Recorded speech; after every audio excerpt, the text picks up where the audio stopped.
Magandang hapon mga buddy. Meron tayong dumating na bagong alaga. Mga crayfish ARC, Australian Red Claw. So ito po mga buddy yung ating itatry na i-breed ngayon. Hahanap lang tayo ng pwede niyang paglagyan.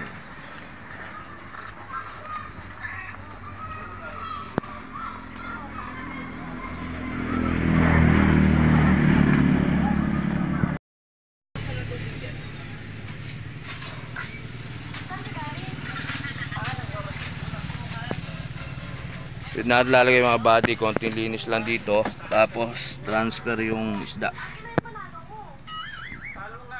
Ito muna pansamantala ilalagay, kulang lang sa linis.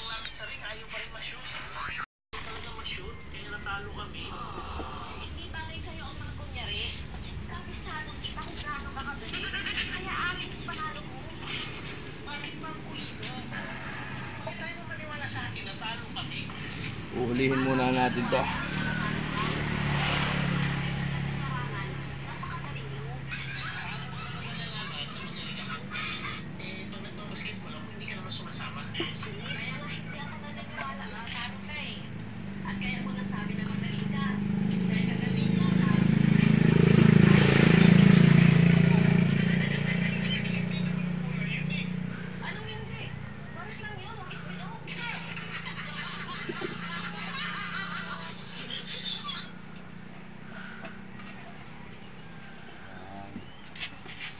Malaki na yung iso.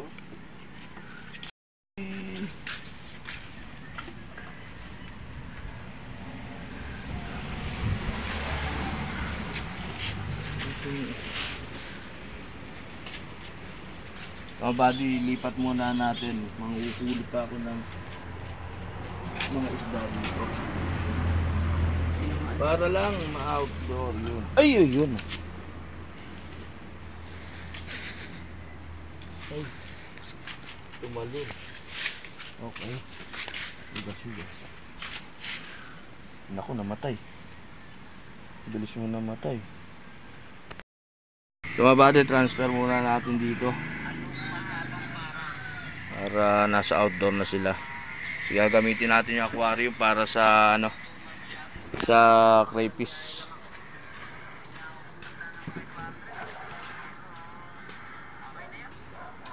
Ating air pump set up lang, konting linis.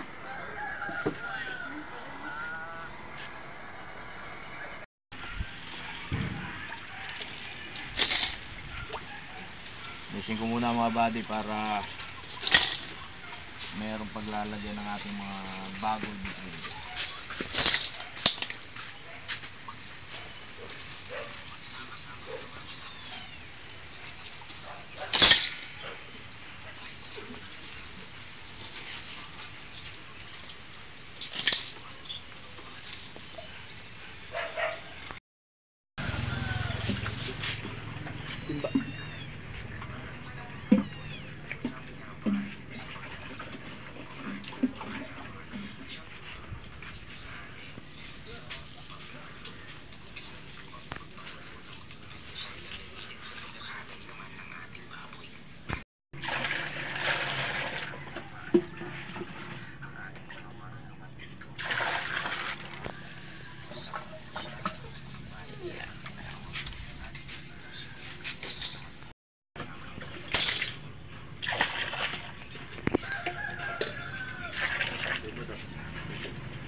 Gusto mo na kay tubig sabi.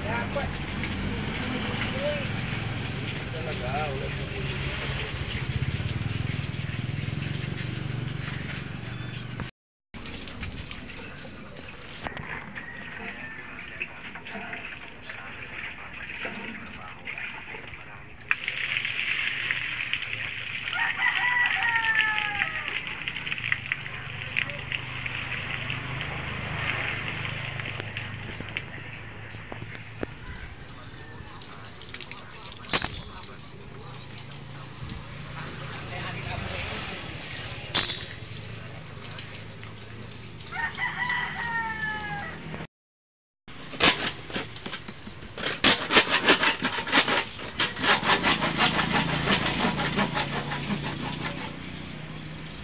mga buddy, kailangan to kasi dito sila magtatago. Para kung halimbawa binubuli sila, makakapagtago sila.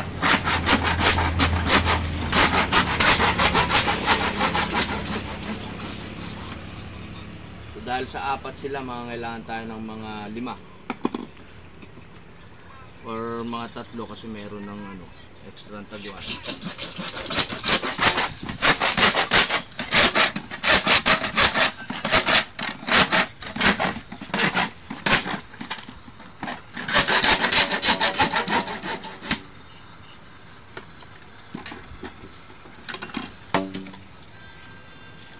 Okay.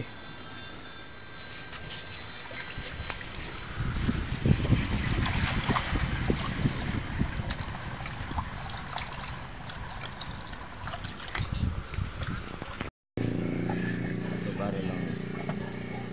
Hanggang dito tubig, no?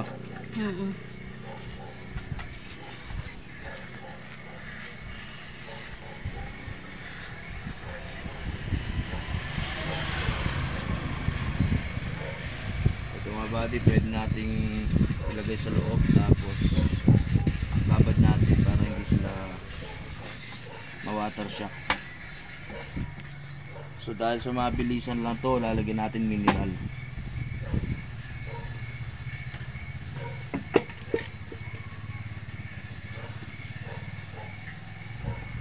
So wala akong stock water, mineral water yung ating gagamitin.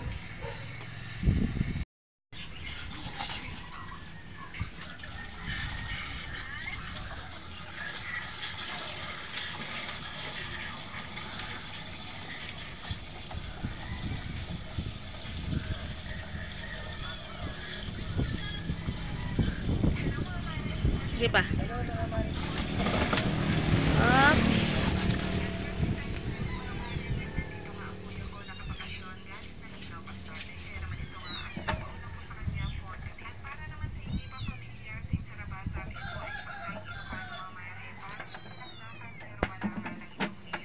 So ito lang mga buddy yung setup na naisip ko para meron silang pagtaguan. Ito yung ating lalagyan natin ng konting pebbles. Hindi ko alam mga buddy kung tama yung ginagawa ko kasi first time ko mag-alaga ng ng ARC. Try ko lang para sila makakapagtago.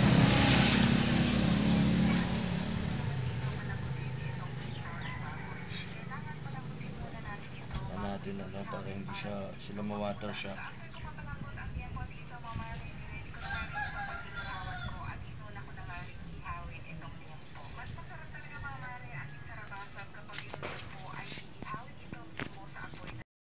Ito mga buddy yung setup nila. Babad muna sila half an hour para hindi sila ma-shock sa tubig, di mamatay. So lalagyan ko pa rito ng filter para sa ngayon meron silang magsisilbing oxygen.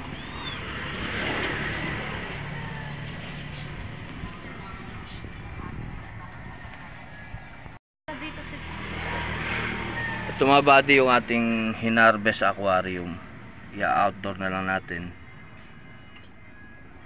So halos kalating oras na sila dito, pwede na sila i-release. Yan. So dyan lang sila ngayon.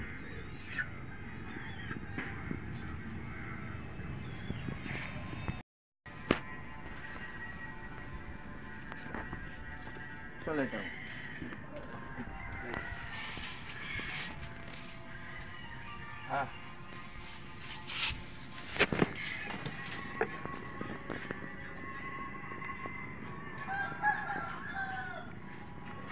Tumatakas na. Excited sa bagong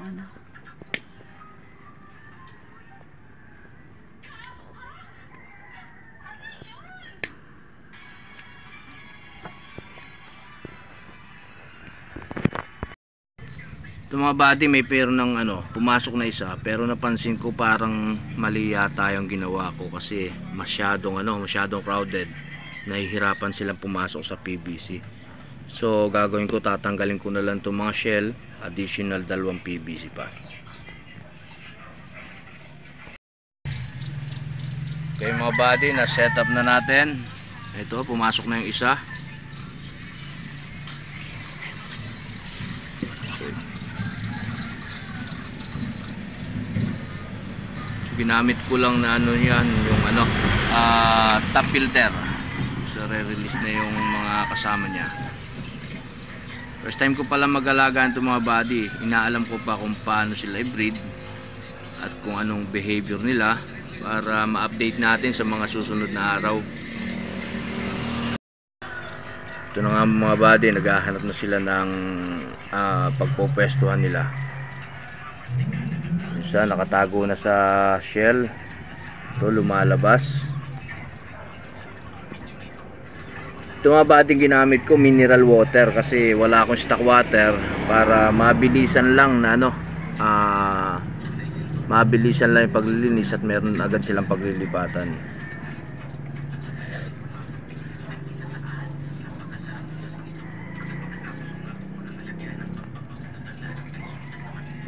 So paano mga buddy, paki-comment na lang sa idea sa pag-aalaga ng crayfish kasi hindi ko alam kung paano i-breed to.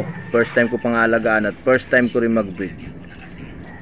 So paki-comment na lang sa mga nakapag-breed na at sa mga nagbi-breed pa at sa mga mayroon ng ano, naalaga at mga na-produce na crayfish. At paki-subscribe na rin mga buddy para dumami naman yung ating ano, subscriber. So maraming salamat. Hanggang dito na lang muna. Maraming salamat. Sa sunod ulit.